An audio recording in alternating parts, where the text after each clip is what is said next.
오늘 우리에게 주신 하나님 말씀은 창세기 6장 5절로 10절 말씀입니다.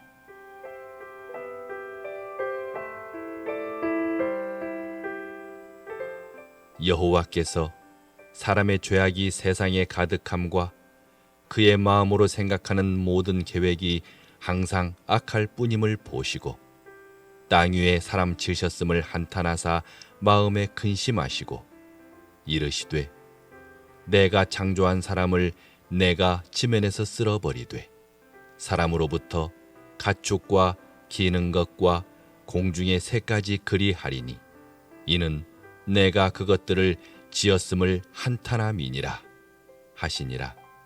그러나 노아는 여호와께 은혜를 입었더라. 이것이 노아의 족본이라. 노아는 의인이요 당대의 완전한 자라. 그는 하나님과 동행하였으며 세 아들을 낳았으니 셈과 함과 야벳이라. 아멘. 안델센의 동화 미운 오리새끼에 등장하는 백조는 오리와 함께 태어나서 어미 오리의 품에서 자랍니다. 새끼 백조는 자라면서 점차 오리 형제들에게 자신들과 다르다고 따돌림과 구박을 받습니다. 그도 그럴 것이 유독 겉모습이 하얀 빛깔로 그들과 달랐기 때문이지요. 백조를 키운 어미 오리조차 외면하게 되자 결국 새끼 백조는 태어난 집을 떠나야만 했습니다. 큰 결심을 하고 집을 나와 숲속으로 들어가 보지만 숲속에 새들도 몸집이 큰 백조를 도무지 반겨주지 않았습니다. 백조는 자기와 똑같은 백조를 만날 때까지 이유도 모른 채 그렇게 모두에게 미움을 받아야 했습니다. 이 백조와 같은 사람이 구약성경 창세기에 등장합니다. 노아라고 하는 할아버지입니다. 노아 할아버지 배를 짓는다. 높은 산 꼭대기에 배를 짓는다. 앞집의 박서방, 뒷집의 김서방 모두가 반대하여도 하나님의 말씀대로만 배를 짓는다. 제가 까마득한 옛날 주일학교 시절에 그렇게 불렀던 노아 할아버지라고 하는 노랫말입니다. 노아는 그 시대의 미운 오리 새끼였습니다. 그 시대의 사람들은 모두 하나님의 뜻을 저버리고 일그러진 모습으로 살았고, 그래서 하나님은 홍수로 세상을 심판하시겠다라고 노아 영감에게 배를 지으라고 명령하셨습니다. 그리고 무려 120년이 걸려서 배를 만들게 되자 대홍수가 나게 되고 노아의 가족만 구원을 받는다라고 하는 이야기입니다. 흥미로운 것은 이런 노아의 홍수 이야기는 악한 시대에 대한 하나님의 심판의 이야기라는 것을 대부분 잘 알고 있는 친숙한 스토리이지만 사실은 이 시대 독자들은 그 안에 담겨진 하나님의 마음을 잘 모르고 읽을 때가 많습니다. 이 노아의 홍수 이야기 속에 오늘 하나님을 잃어버리고 인간이 주인이 되어버린 우리 시대를 향한 하나님의 경고의 메시지가 담겨져 있음을 전혀 의식하지 못하고 그저 먼 옛날 전설 같은 흥미진진한 이야기로만 듣고 맙니다. 이런 우리와는 다르게 그 옛날 그 당시 노아만은 하나님의 마음을 공감했습니다. 그래서 하나님의 경고의 메시지를 듣고 오로지 하나님의 말씀대로만 움직였습니다. 당연히 그는 미운 오리 새끼처럼 당시의 사람들에게 철저히 따돌림을 당해야 했습니다. 그가 그 시대에 역행하는 다른 방식으로 살 수밖에 없었기 때문입니다. 노아는 오직 하나님과 동행하기 위해서 사람들과는 다른 생각, 다른 모습으로 살았습니다. 죄악으로 가득 찬 세상을 구하기 위해서 여전히 아무런 조짐도 없는 나날에도 그는 구원의 방주를 만드는 일에 미쳐야 했습니다. 하나님의 마음을 공감한 사람의 피할 수 없는 숙명입니다. 그래서 오늘 본문은 우리에게 노아와 같이 하나님의 마음을 공감할 수 있는 능력을 가져야 한다라고 도전하고 있습니다. 오늘 본문은 홍사 이야기의 시작이고 발단이고 원인입니다. 그래서 어떤 사람들은 오늘 본문이 홍수 이야기를 들여다볼 수 있는 창문이라고, A window to see the story of the flood, 하나님의 홍수 이야기를 들여다볼 수 있는 창문이라고 소개합니다. 오늘날 우리 시대의 패역함이 노아의 시대와 너무나 닮은 듯해서 긴장의 끈을 붙잡고 노아 시절 홍수 이야기에 다시 몰입해 보려고 합니다. 첫째는 마땅히 가야 할 길을 타락시키는 사람들을 만나게 됩니다. 본래 하나님이 세상과 사람을 지으셨을 때 창세기 1장 31절에 보시면 하나님이 얼마나 좋으셨던지 보시기에 심히 좋았다. It was very good. 하나님이 매우 좋았다. 감탄하셨는데 오늘 본문에서는 그들의 마음의 생각에 대한 모든 계획이 항상 악할 뿐이다라고 고발합니다. 5절에 보니까 여호와께서 사람의 죄악이 세상에 가득함과 그의 마음으로 생각하는 모든 계획이 항상 악할 뿐임을 보셨다. 그 당시에 살았던 사람들의 생각의 모든 계획이 다 악했다라는 것인데, 여기 생각의 모든 계획이라는 얘기는 every inclination of the thought. 그래서 사람들이 생각하는 모든 inclination은 기울기예요. 그러니까 사람들이 생각하는 모든 기울기, 이게 기울어 버렸다는 거예요. 사람들이 생각을 잘해야 되는데 생각이 다 삐딱해졌다는 거예요. 왜 이렇게 된 겁니까? 기준이 왜곡되었기 때문입니다. 하나님의 계획과 섭리와 뜻을 신실하게 따라야 될 사람들이 그 기준을 바꿔버렸습니다. 자신들과 세상의 세속적인 기준만 따르다 보니 그들의 모든 생각이 항상 악해져 버리고 말았습니다. 여러분, 저울이 무게를 달 때 이게 가운데서 딱 출발을 하고 중심을 잡아줘야 되는데 시작부터 기울어 버려. 저울이 잘못된 거예요. 한쪽으로 쏠렸어요. 당연히 기울어지는 건 당연한 거예요. 창세기 6장 12절은 말합니다. 하나님이 보신즉 땅이 부패하였으니 이는 땅에서 모든 혈육 있는 자의 행위가 부패함이었더라 라고 말씀해요. 모든 혈육 있는 자의 행위가 부패했다라는 거예요. 끔찍하잖아요. 모든 사람들의 행위가 다 부패했다. 여러분, 이걸 제가 원어생에 찾아보니까 이 말이 이런 말이에요. For all flesh had curved their way. 그래서 그들의 길을 타락시켰다는 거예요. 그들의 길이 있다는 거예요. 하나님이 사람을 지으신 길이 있다는 거예요. 근데 그 길이 다 기울어 버렸어요. 썩었다는 거예요. 사람들이 당연히 가야 할 길이 있습니다. 하나님이 그 길을 생각하시고 우리를 지으셨는데 우린 그것을 삶의 원리라고 말합니다. 그런데 그 원리가 썩었다는 거예요. 그래서 하나님의 눈으로 볼 때 세상은 썩었고 폭력으로 가득 차 버렸습니다. 하나님이 지으신 의도를 벗어난 것이죠. 하나님이 어떤 특별한 의도를 가지고 사람과 세상을 지으셨지만 세상은 온통 썩었고 죄악으로 가득 차버린 거예요. 노아 시대의 모습이에요. 근데 여러분, 죄 중에 가장 심각한 죄가 무슨 죄인지 아세요? 죄 중에 가장 심각한 죄는 인간이 주인이 되는 죄예요. 사람은 주인이 될 수가 없어요. 사람이 주인이 돼버리면 사람의 모든 판단과 결정의 기준이 사람이 돼버리기 때문에 그때부터 삐딱해지는 거예요. 사람이 스스로 기준이 되어버립니다. 여러분, 집을 지을 때 우리가 아키텍처에서 건축을 하는 데 있어서 빌딩을 짓는데 빌딩을 아무리 잘 지으려고 해도 제일 중요한 게 뭐냐면 측량입니다. 메저먼트라고 그래요. 측량이 잘못되면, 아래층의 측량이 잘못되면 올라갈수록 건물은 삐딱해지는 거예요. 대형 사고가 납니다. 기준이 중요합니다. 아담과 하와가 선악과를 따먹고 하나님처럼 되고 싶어 했습니다. 자신들이 주인이라는 거죠. 자신들의 주제를 파악하지 못했습니다. 측량이 잘못됐습니다. 그래서 자신들의 멋대로 하나님이 금하신 금단의 열매인 선악과를 따먹어버리고 말았습니다. 마귀는 이처럼 우리들에게 끊임없이 인생의 주도권이, 인생의 이니셔티브가, 주도권이 우리 자신에게 있다고 우리를 유혹합니다. 그래서 사람들은 내 인생은 나의 것이라고 하는 노래가 오늘 현대인들의 주제가가 되어버렸습니다. 일단 사람이 기준점이 되어버리면, 사람이 인생의 주인으로 타게 되면 그 다음부터는 걷잡을 수 없는 방종과 타락이 뒤따르게 된다는 사실을 잊지 마십시오. 바로 이 대목에서 모든 죄가 출발합니다. 모든 죄의 뿌리는 인간이 주인이 되는 것, 내가 주인이 되는 데서부터 죄악이 시작되는 거예요.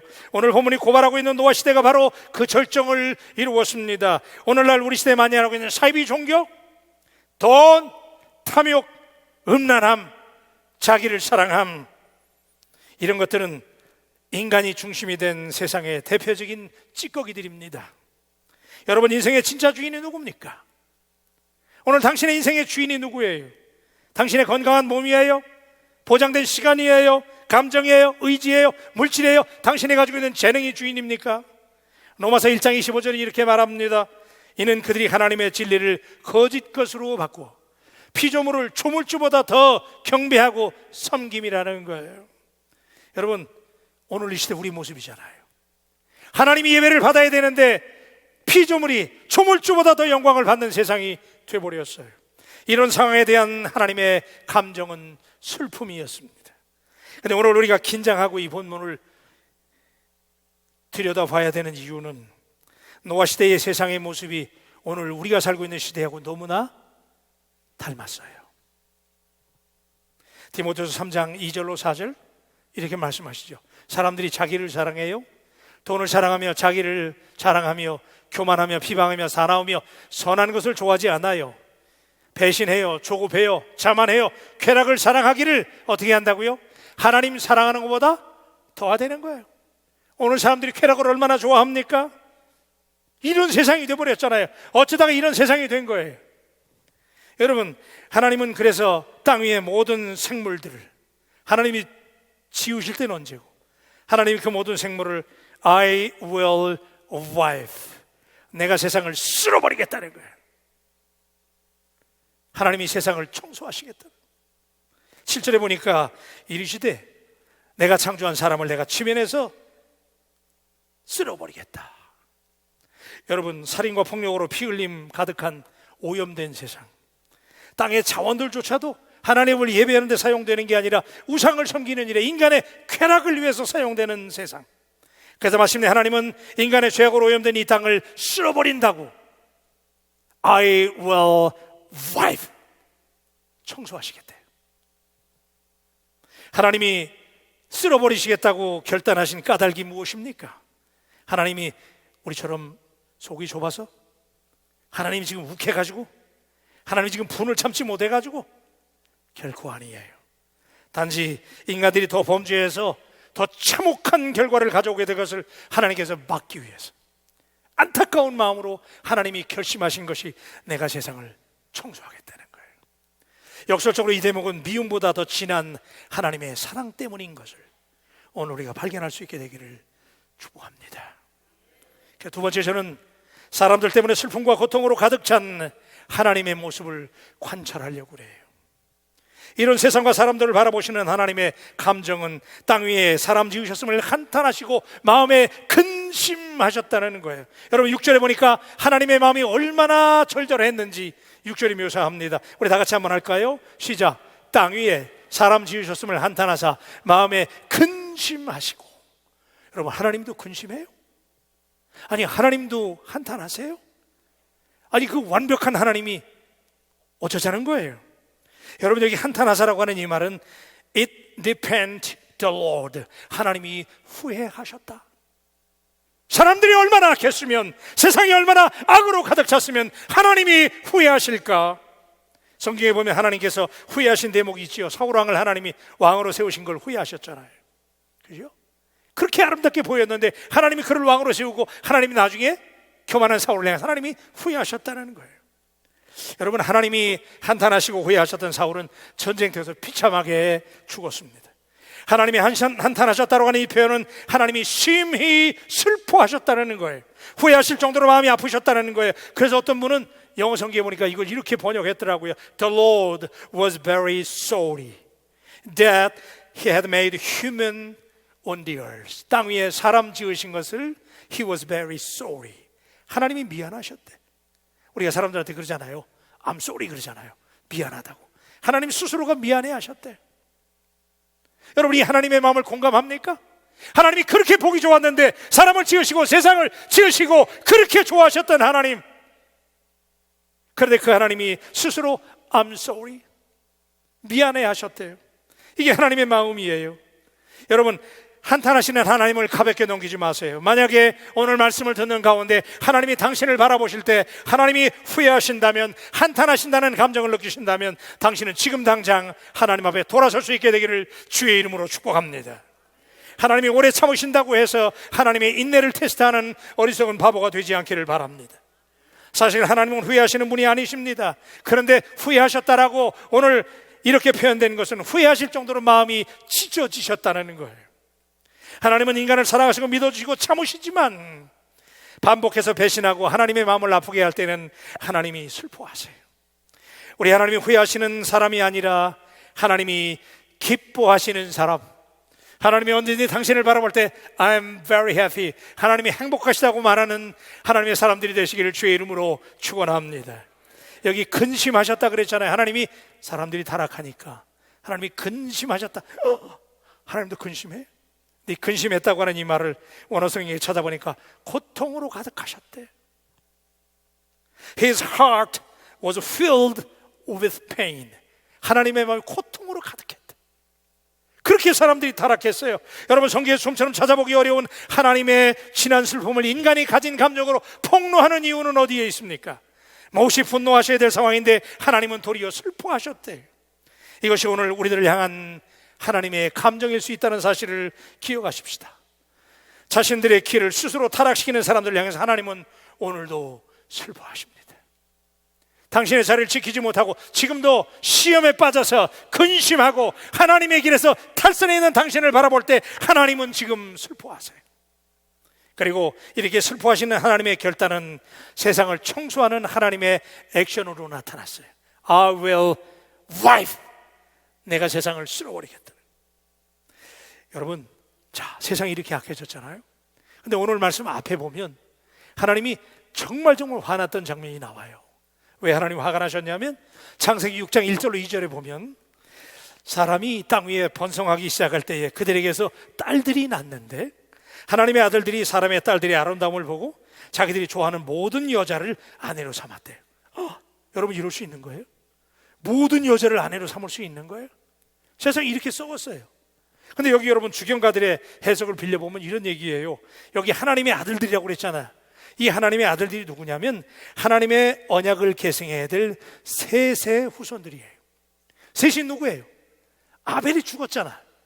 가인이 아벨을 죽였을 때 하나님께서 대신 주신 아들이 누구예요? 셋이잖아요. 하나님은 셋을 구별하셨어요. 그래서 하나님의 언약을 이뤄갈 새로운 구별된 백성으로 셋의 후손들을 남겨놓았는데, 셋의 후손들을 주었는데 셋의 후손들이 사람의 딸들을 막 취했다는 거예요. 사람의 딸들이 누구냐면 가인의 딸들이에요. 가인은 살인자였어요. 그래서 하나님의 저주를 받았어요. 가인의 딸들 타락한 여성들이에요. 그런 후손들을 하나님이 구별되어야 될 셋의 후손들이, 하나님의 언약을 이루어야 될 사람들이 세상의 타락한 여인들과 섞이면서 여자들을 마음대로 취하는 거예요.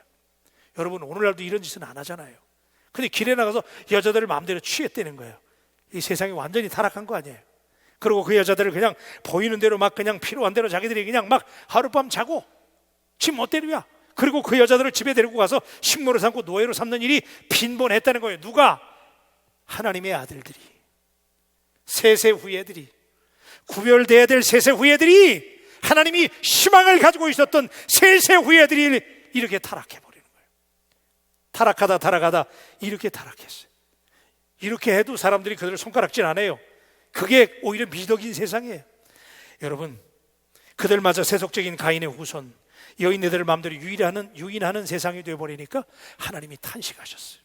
그리고 그들마저 타락하는 걸 보고 하나님이 희망을 접으셨어요. 구별되어야 될 하나님의 사람들이 이런저런 이유로 적당히 타협하는 것을 하나님은 결코 간과하지 않습니다. 하나님은 오늘 우리를 부르신 줄로 믿습니다. 우리가 셋의 후예예요.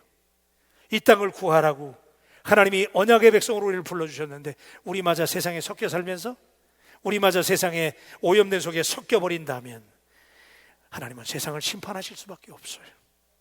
구별되어야 될 당신이 세상에 섞여버리면 하나님은 He is very sorry by himself. 하나님 스스로 슬퍼하시는 거예요. 창세기 6장 11절은 이렇게 묘사합니다. 그때에 온 땅이 하나님 앞에 부패하여 포악함이 땅에 가득한지라 그랬어요. 여러분, 하나님께서 마지막 보루로 남겨놨던 셋의 후예들마저 타락해버리고 세상에 물들어버리고 세상의 여인들과 섞여버리고 그들을 마음대로 취하고 성적으로 타락하는 음란한 시대에, 그러다 보니 세상은 부패해지고 땅이 폭력으로 가득했어요. 여러분, 이런 세상, 이게 노아의 시대였어요. 하나님은 희망의 끈을 놓으셨어요. 그래서 하나님은 그들을 청소하시겠다고 하나님이 결심하시죠. 사랑하는 바울 가족 여러분, 우리는 후회하지 마십시다. 하나님이 우리를 구별하셨잖아요. 철저하게 하나님 앞에 거룩성을 유지하고 포악하지 않게 되기를 바랍니다. 타협하지 마십시다. 그런데 여러분, 이렇게 암울할 때, 세상이 이렇게 오염됐고 하나님의 후예들마저 이렇게 됐을 때, 세 번째 묵상하려고 하는 것은 유일하게 하나님의 마음을 공감한 노아가 우리에게 희망을 던져주어요. 그런데 이 장면 이전까지는 노아라는 사람이 누군지 전혀 성경에 인포메이션이, 정보가 제공되지 않아요. 우린 그래서 노아가 누군지 전혀 몰랐어요. 그런데 여기 노아가 등장합니다. 인간과 세상의 악이 가득해서 무대의 조명이 어둠의 조명으로 칙칙하고 뭔가 사건이 터질 듯한 이 불안한 무대에 갑자기 한 줄기의 희망의 빛처럼 노아라고 하는 인물이 등장하는데, 여러분, 노아가 등장하는 이 설정의 의미를 놓치지 마시기를 바랍니다. 여러분, 희망의 단서가 등장하는데 오늘 8절에 보니까 이건 다 같이 읽어야 될 것 같아. 다 같이 시작. 그러나 노아는 여호와께 은혜를 입었더라. 할렐루야. 마음속으로도 할렐루야가 나오죠? 할렐루야. 이렇게 세상이 썩다 썩어서 하나님께서 구별하신 사람들마저 썩었을 때, 희망을 잃어버릴 때, 그러나 노아는, 그리고 여기서부터 그러나의 기적이 시작이 돼요. 사랑하는 바울 가족 여러분, 저는 오늘 여러분에게 우리 하나님의 그러나의 기적이 시작되기를 주의 이름으로 도전합니다. 세상은 썩어가도 타락해도, 세상은 혼탁해지고 하나님을 강아지처럼 무시하는 시대가 될지라도 그러나 당신만은 하나님께 은혜를 입기를 주의 이름으로 축원합니다. 모든 사람이 다 타협할지라도, 그러나 바울교회 성도들만은, 그러나 노아는, 그러나 당신은 승리할 수 있게 되기를 축복합니다. 그런데 여러분, 여기 우리의 오해가 하나 있어요. 자, 여기 8절에 보면, 자, 노아는 하나님의 은혜를 입었더라 그랬잖아요. 그런데 9절에 보시면, 여러분 9절 다 같이 하는 성합니다. 시작. 이것이 노아의 족본이라. 노아는 의인이요 당대의 완전한 자라. 그는 하나님과 동행했으며. 자, 우리 이 말씀을 대할 때 우리는 이렇게 오해합니다. 야, 그래도 그렇지. 세상이 그렇게 악해지고 세세 후손들마저 그냥 전부 다 타락해버리는데, 그래도 노아만은 하나님께서 은혜를 주셔서 노아가 의인이 되고 완전한 자고 하나님과 동행했구나. 우리가 그렇게 성급하게 결론을 내리는데, 그게 오해라는 거예요. 여러분, 노아는 하나님이 노아에게 일방적으로 오늘 갑자기 노아에게 은혜를 주신 게 아니더라고요. 제가 이 본문을 가만히 관찰해 보니까 원래 노아는 하나님께 은혜를 입었더라 라고 하는 이 말의 원래의 원문의 뜻이 뭐냐면 저거예요. But Noah found favor in the eyes of the Lord 라고 그랬어요. 노아는 하나님의 눈동자 속에서 하나님의 은혜를 발견한 거예요.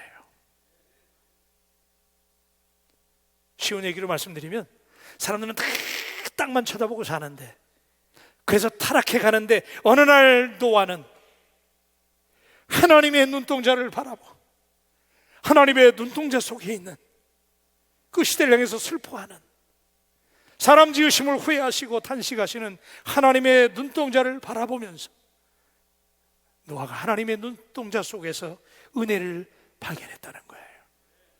하나님은 오늘도 당신을 바라보십니다.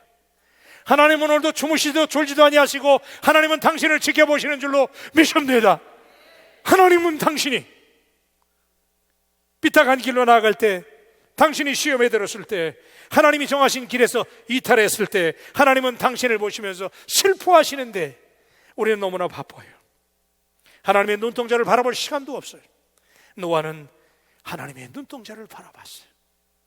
하나님의 눈동자를 바라보는 그 순간, 하나님과 눈이 마주치면서 하나님의 눈 속에 있는 하나님의 눈물을, 세상을 향해서 세상 지으신 것을 탄식하시고 후회하시는 하나님의 찢어지는 마음을 노아가 보았기 때문에 He found favor.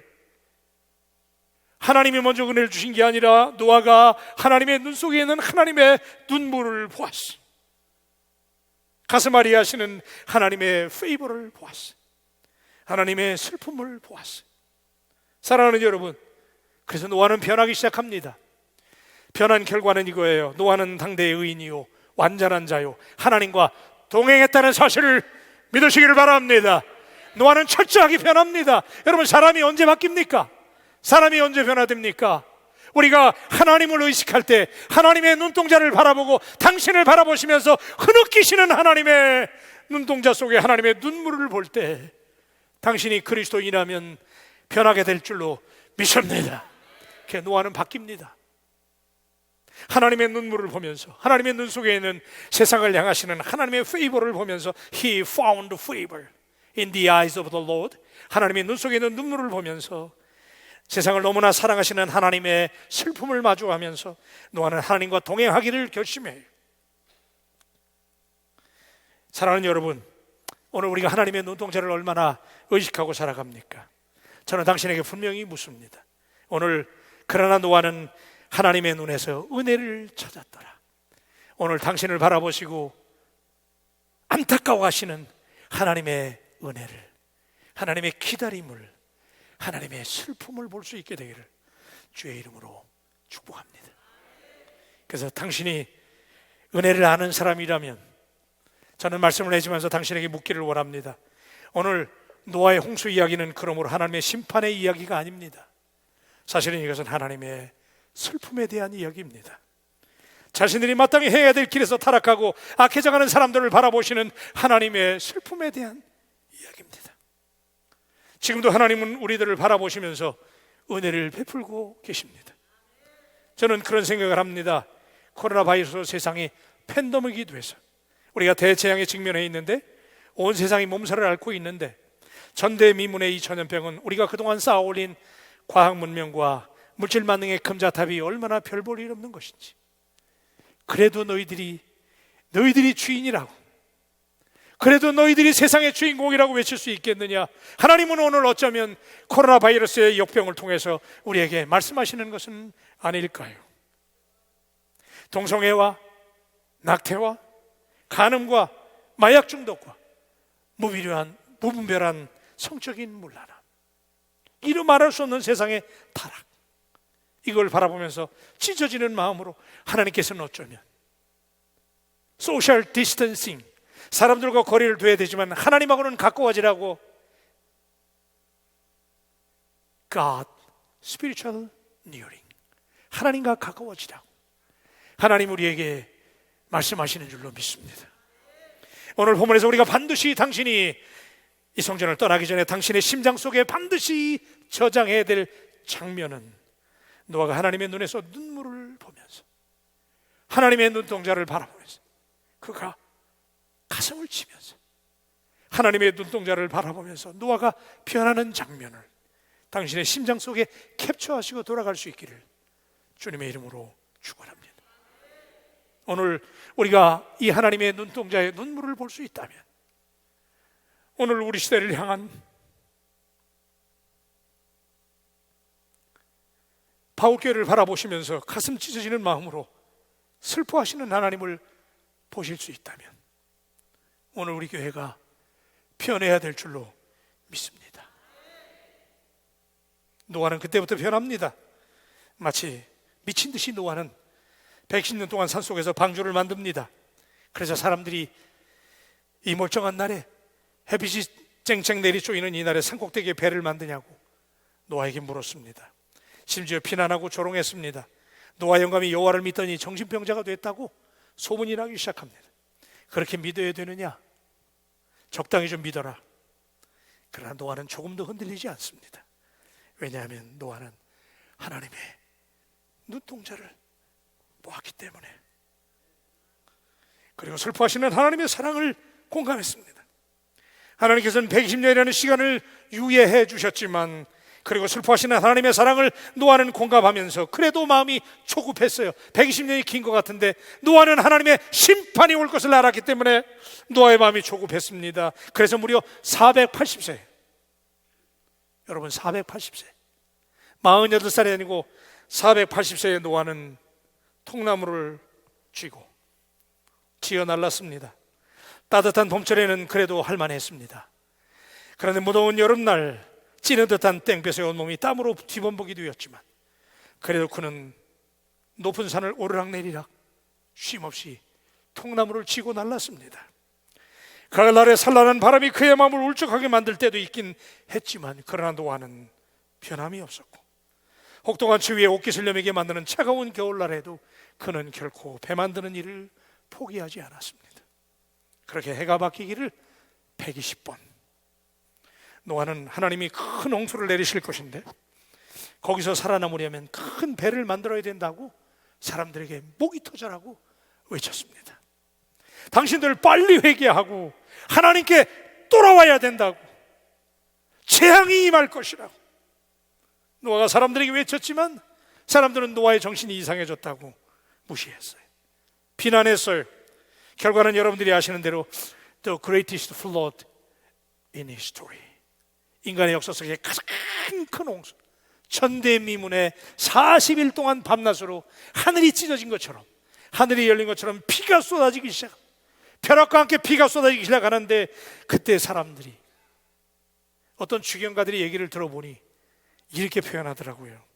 사람들이 비가 막 내리니까 그때서 후회하면서 노아 영감, 우리가 뭐든지 줄 테니 우리 좀 배에 태워달라고, 나 좀 살려달라고 외치기 시작하는데 노아는 냉정했어요. 노아의 배가 떠나기 시작해요. 사람들이 얼마나 간절히 노아의 배를 향해서 외쳤던지 노아의 방주의 외벽에는 사람들의 피멍으로, 손톱 자국으로 얼마나 배를 긁었던지, 제발 좀 배 좀 세워달라고, 문 좀 열어달라고 사람들이 얼마나 외쳤던지 노아의 방주 외벽에는 사람들의 핏자국으로 흥건했다는 거예요. 오늘 사랑하는 바울 가족 여러분, 세상이 브레이크 없는 자동차처럼 말세를 향해서 달려갑니다. 21세기 살아가는 우리도 세상을 향해서 하나님이 다시 한번 세상을 풀로 심판하신다는 거, 마지막 날은 반드시 온다는 거, 당신의 마지막이 올 수 있다는 사실을 기억하면서 우리 바울교회가 노아의 방주가 되기를 주의 이름으로 축복합니다. 노아의 방주가 세상을 구원했듯이 지금 이 땅을 구원할 유일한 희망은, 전주지역을 살리고 호남지역을 살릴 수 있는 유일한 희망은 바울교회라고, 예수 그리스도 외에는 다른 길이 없다고 오늘 여러분들이 감동이 되신다면, 하나님의 눈동자를 바라보고 하나님의 페이버를 느꼈다면 이 성전을 달려나가서 여러분이 만나는 사람마다 당신이 노아가 되어서 하나님의 대재앙이 오기 전에 돌아서자고 하나님께 외치시기를 축복합니다. 당신이 하나님의 눈동자에 가득한 그분의 슬픔을 보았다면 기도하십시다.